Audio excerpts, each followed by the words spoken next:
Justin Trudeau and his entire Liberal Party has just been falling down the ladder one step at a time, occasionally 3 or 4 steps, and then they quickly grab on and catch themselves again. Oh, GST holiday. Okay, we're good. No, you're not. Bring us back to father is the head of the household. Women's, you don't get abortions unless they have a note from their husband.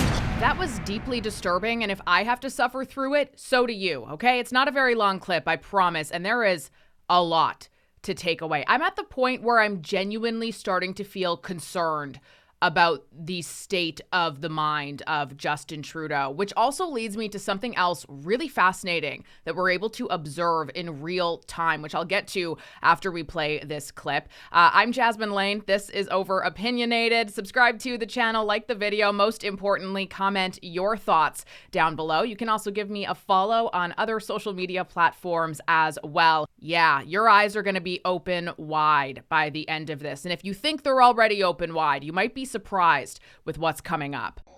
People are noticing what we're doing in Canada. And this next election in 2 years is going to be an opportunity to make sure we stay on that path. Because right now, what the Conservatives want, bring us back to the 50s. Bring us back to drill, baby, drill, ignore climate change.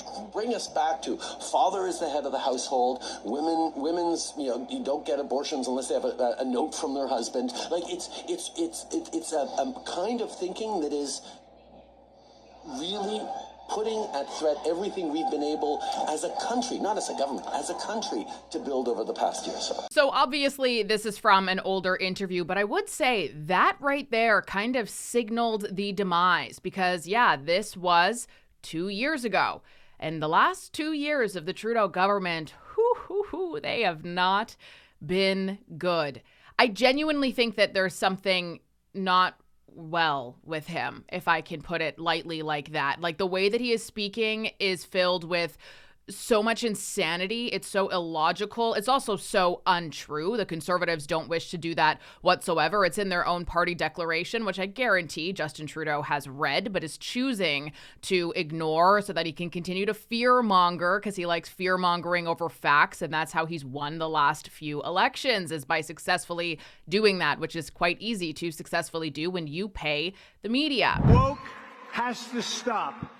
Because along with everything else, it's destroying our country. We're going to stop woke. Woke is bullshit.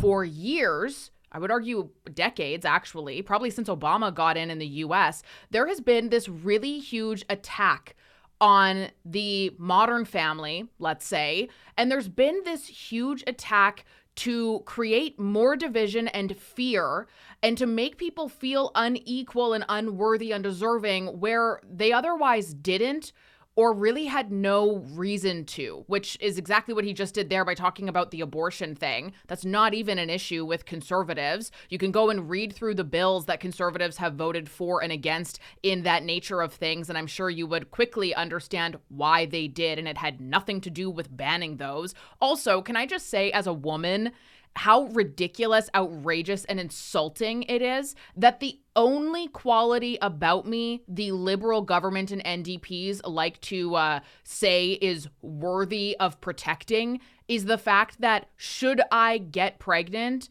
I have the choice to not be pregnant anymore. That's really the only thing about me that matters to you. Really gross. Focus on Canadians, and that's what we're doing day in and day out, and that is something that I've always found remarkable in the Prime Minister, is his ability to concentrate on Canadians.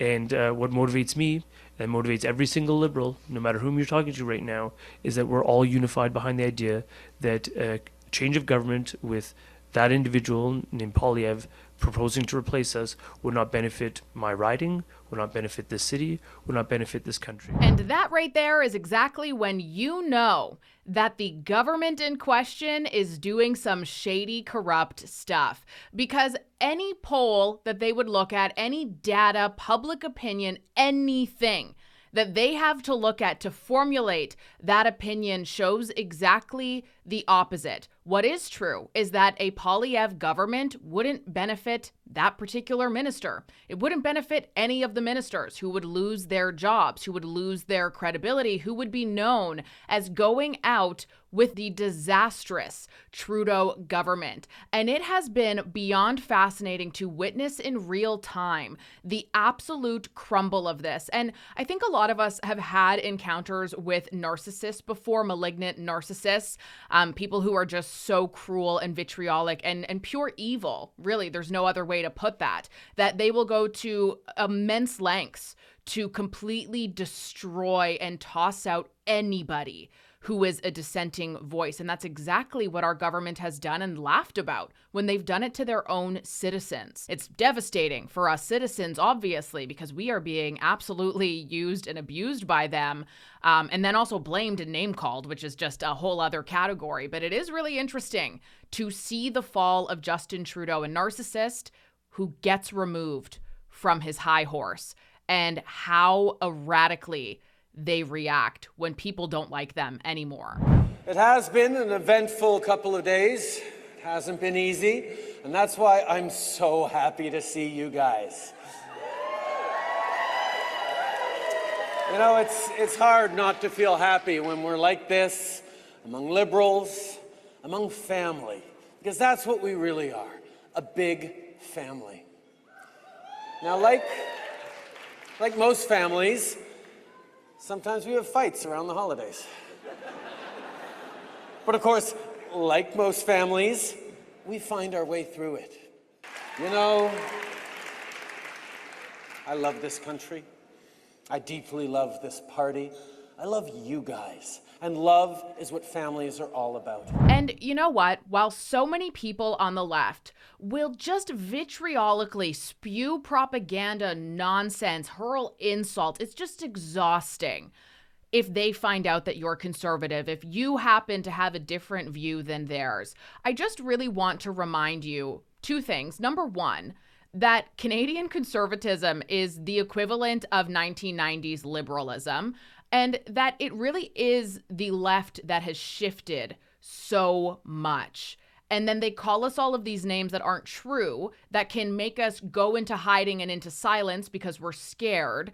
But you really don't need to be scared of anything, because your thoughts are quite normal. In fact, your thoughts are what built this great nation. And that's exactly why they are trying so hard to destroy it, because it is self-serving and it is evil, what they want. And they can't get what they want. Ultimate control, elitists taking over the world, globalism. They can't get those things if there's people like you standing in the way. Because I think there are a lot of great patriotic, common sense liberals who have not left their party has left them.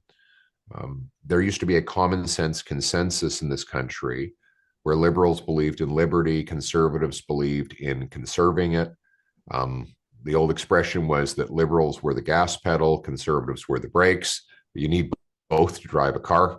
But what has happened under Trudeau is that somebody grabbed a hold of the steering wheel and jerked it as far as possible to the left and off the road and into the ditch. And what I'm saying is, you don't have to be stuck in the ditch with Trudeau. We are opening our arms to you. If you believe that we should have a small government and big citizens, balance our budget, have low taxes, bring home the promise of Canada that anyone from anywhere can do anything, that hard work pays off, that criminals should be in jail so that law-abiding citizens can feel safe, that the country should have borders, and that we should have return to lawful, controlled immigration. If you believe in those basic common sense things that liberals and conservatives used to equally cherish, then join with us in restoring the common sense consensus. I'm Jasmine Lane. This is Over Opinionated. Thank you so much for watching. Subscribe to the channel, like the video, and let's continue this conversation down below.